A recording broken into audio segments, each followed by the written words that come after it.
Selamat sore pemirsa, bagi Anda yang baru bergabung bersama kami dalam IDX Second Session Closing. Sore hari ini saya akan berbincang bersama dengan Mas Dimas Pratama, Technical Analyst NH Korindo Sekuritas. Selamat sore Mas Dimas. Halo, sore Pak.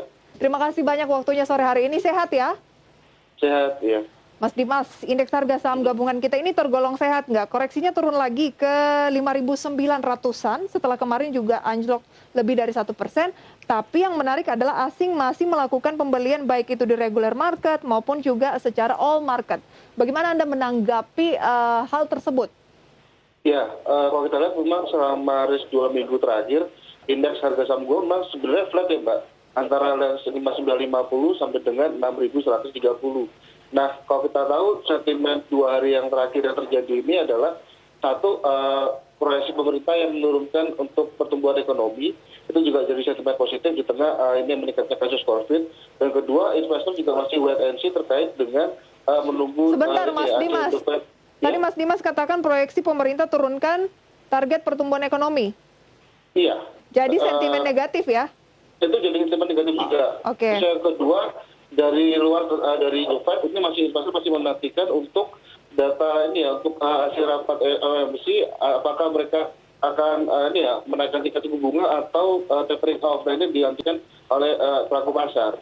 Terus selanjutnya untuk dari China juga data-data inflasi dan juga di GDP kemungkinan besok baru keluar, jadi investor cenderung wait and see. Selain itu juga data PKPM ini yang diperpanjang ya, itu juga dikhawatirkan. Kalau kita tahu data 2 kuartal kemarin kita sudah mulai recovery ya secara perlahan, tapi ini katakan nanti di Q3 hasilnya resultnya agak jelek. Nah, ini makanya investor cenderung sebagian melakukan take profit dulu untuk menanti cooling down dulu lah, sambil nanti ke jarak selanjutnya seperti itu. Oke, kurang lebih ada 4 sentimen yang negatif ya, yang membuat menurut Anda indeks harga saham gabungan mengalami aksi koreksi. Tapi yang menarik adalah baik itu 1 minggu maupun kita lihat secara 3 bulan, bahkan year to date asing masih mencatatkan aksi beli baik di pasar reguler ataupun juga di all market. Kira-kira apa sih yang menarik? Apakah memang saat ini indeks harga saham gabungan masih flat tetapi peluangnya tetap di skenario naik? Ya, kalau overall kita target sampai dengan akhir tahun dari ENA sendiri masih optimis kira-kira ke 6.800. Nah, kalau kita tahu selama 2 minggu terakhir ini yang banyak menekan indeks terutama dari sektor banking, terutama big cap-nya. Kalau kita tahu ada aksi korporasi besar ya dari BBRI dan juga BBNI, dan juga tekanan jual yang masih terjadi di BBCA. Nah, ini yang membuat indeks cenderung nggak kuat dan cenderung jadi profit taking. Nah, untuk kedepannya memang kalau kita tahu investor asing masih terus melakukan akumulasi. Kenapa? Karena seiring dengan proyeksi pertumbuhan ekonomi yang dimulai membaik ke depannya dan harapan juga tumbuh positif, dan ini juga membuat investor juga yakin akan untuk Indonesia ke depan masih tetap bagus seperti itu, Pak. Oke, masih skenarionya ke 6.800 ya? Iya, betul. Baik, Mas Dimas, kita sapa penelpon pertama terlebih dahulu. Halo, selamat sore. Selamat sore dengan Bapak atau Ibu dari mana? Hendrik Kellen dari Manado. Oke, Pak Hendrik. Benar ya? Hendrik ya? Betul. Pak Hendrik Betul. dari Manado, silahkan Pak.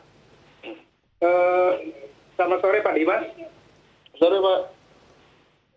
Iya, betul. Ya. Iya, silahkan pertanyaannya, Pak Hendrik. Saya mau pengen tanya untuk Bumi Serpong Damai di posisi tadi 905. Oke. Ya. Sudah punya di 905. Di 905 untuk prospek ke depan seperti apa sih properti, khususnya di BSD ini? Baik, BSD saja Pak Hendrik ya. Betul. Terima kasih Pak Hendrik. Selamat sore. Ya, terima kasih. Selamat sore. Kembali ke Mas Dimas. Mas Dimas, kita ke ACST terlebih dahulu. Hari ini kan ACST ARA gitu ya, naik 25%. Apakah ini ada kaitannya dengan private placement? ACST ini salah satu part dari grup Astra ya? Betul, iya. Nah, ternyata persoalan pendanaan tidak hanya terjadi di perusahaan konstruksi ataupun infrastruktur BUMN seperti emiten-emiten karya, tetapi juga yang swasta gitu seperti ACST. Seberapa menarik dengan adanya rencana private placement ini? Oke, kalau kita tahu memang hari ini terjadi syuting yang cukup tinggi ya. Kita membuat ACST juga ARA di 260. Dan ini juga sebenarnya profit taking kontrak vertikal memang masih ada potensi kenaikan sampai dengan 300, namun sebaiknya investor cenderung bayar dulu saja di sekitar 230 itu di base entry point. Takutnya kenaikan yang terjadi ini terlalu cepat dan itu bisa takutnya terjadi profit taking di hari esok seperti itu. Oke, akan ada profit taking. Anda melihat Iya. secara keseluruhan untuk sektornya, apakah juga cukup positif atau ini benar-benar hanya sentimen dari private placement? Kita tahu kan untuk emiten-emiten BUMN misalnya Waskita kan mau dapat suntikan dana lagi nih dari pemerintah untuk membuat keuangannya semakin sehat seperti itu.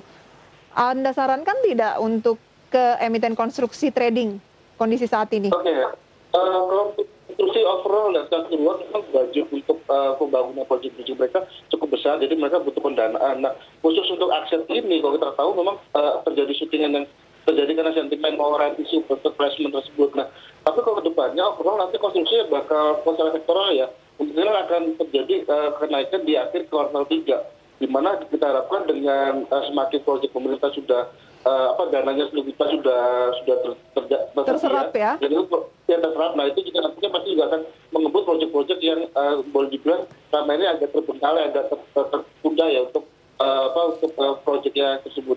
Jadi memang kemungkinan sektor konstruksi, properti dan juga akan rally juga nanti di akhir kuartal 3. Jadi saat ini memang lagi low-low-nya akan kita akumulasi beli kita untuk proyeksi 12 bulan ke depan seperti itu. Oke, kuartal ketiga nanti akan ada peluang untuk properti dan juga konstruksi. Dengan saat ini kita kan masih di bulan Juli, adakah emiten-emiten dari konstruksi dan properti yang menurut Mas Dimas layak untuk dikoleksi dan strateginya seperti apa? Oke, kalau overall secara keseluruhan saham konstruksi kenapa? Karena boleh dibilang di bawah pattern semua ya dari waktu yang lalu dan juga masih cenderung tertekan turun, masih akan terjadi penurunan. Nah, jadi sifatnya boleh akumulasi kecil beli dalam bertambah aja sampai dengan paling nanti kita biasanya sekitar Agustus September itu sudah mulai stabil. Nah, di situ kesempatan kita untuk akumulasi beli, di mana nanti di akhir kuartal 3 awal kuartal 4 kemudian baru akan rally lagi. Kalau kita lihat siklusnya dari tahun kemarin itu juga sama. Oktober sampai dengan awal tahun sampai dengan Februari itu biasanya terjadi tarikan di saham-saham sektor konstruksi seperti itu. Oke, emiten apa yang Anda rekomendasikan? Oke, kalau kita lihat balik lagi ke BUMN Karya ya, kalau dari kita masih di PTPP dan Wijaya Karya. Tapi overall memang saat ini masih murah, masih di bawah dan boleh akumulasi beli aja nggak apa-apa. Tapi nanti di kuartal 3 baru akan terjadi tarikan di saham-saham tersebut. Akumulasi beli dulu ya, kalau mau confirm Iya, tunggu betul. kuartal ketiga. Betul. Baik, misalnya PTPP. PTPP hari ini di posisi penutupan 845 turun 0,59%. Bagaimana belinya di posisi berapa dan resistennya di posisi berapa? Oke, untuk PTPP sebenarnya bagus karena posisi penurunannya masih akan menguji kembali level 760. Jadi saat ini masih di 85 sebenarnya bagus untuk PTPP. Oke, buy on weakness saja 760 masih akan diuji. Kalau Wika? Betul. Oke, sebentar. Wika sama posisinya masih akan tertekan ya. Kalau kita lihat dia masih akan kembali menguji ini level paling nggak di sekitar 850-860. Saat ini memang stabil di sekitar 980-an. Buy on weakness juga ya? Baik, Mas Dimas, kalau kita buy on weakness untuk PTPP di 760, ada peluang targetnya ke level berapa? Paling tidak kan Anda bilang kuartal ketiga baru menarik. Sampai akhir tahun, target dari NH Kurindo ke berapa untuk PTPP dan Wika? Oke, sebentar. Kalau untuk PTPP, kalau kita lihat sendiri, targetnya masih ada di sekitar 1.800-an. Kita optimis masih ada potensi ke rebound 12 bulan tahun depan. ini, 12 bulan ke depannya. 12 bulan. Oke, dan untuk Wika? Wika sendiri, targetnya masih ada di sekitar 980-an. Posisi berapa, maaf? 1980. 1980, baik. Lebih disarankan saat ini buy on weakness terlebih dahulu untuk konstruksi, khususnya NH Kurindo menawarkan atau merekomendasikan PTPP dan juga Wika.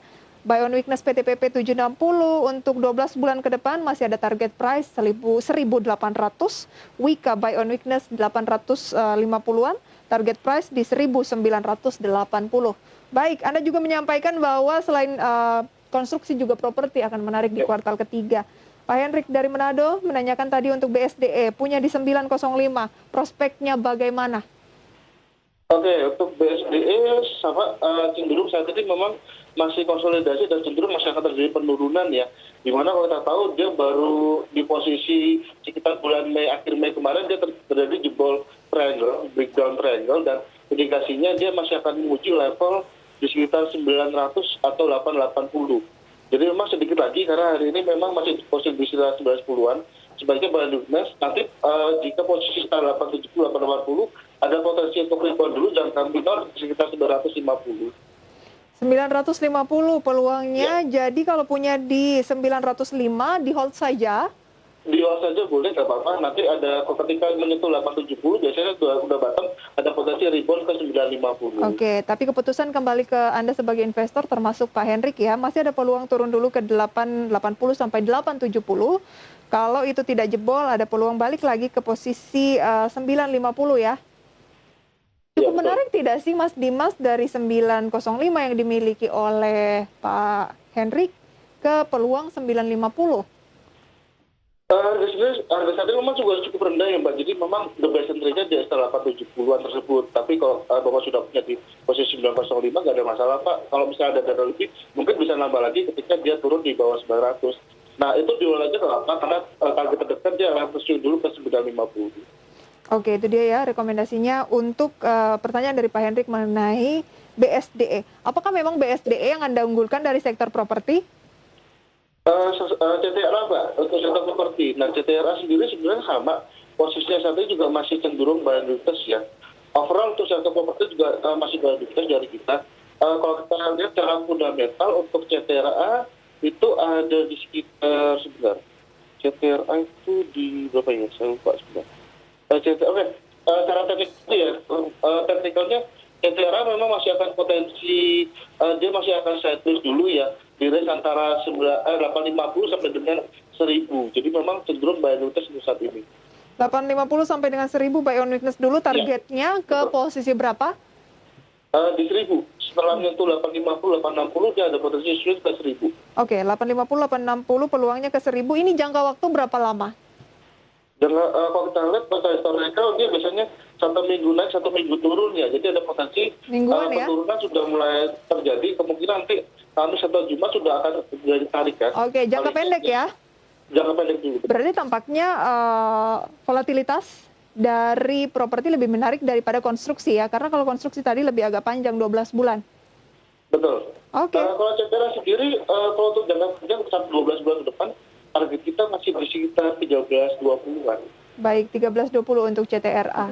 Oke, kita beralih ke pertanyaan yang masuk melalui WhatsApp interaktif, tapi nanti akan kita ulas. Mas Dimas, kita jeda terlebih dahulu. Dan pemirsa, kami akan segera kembali usai jeda pariwara berikut ini.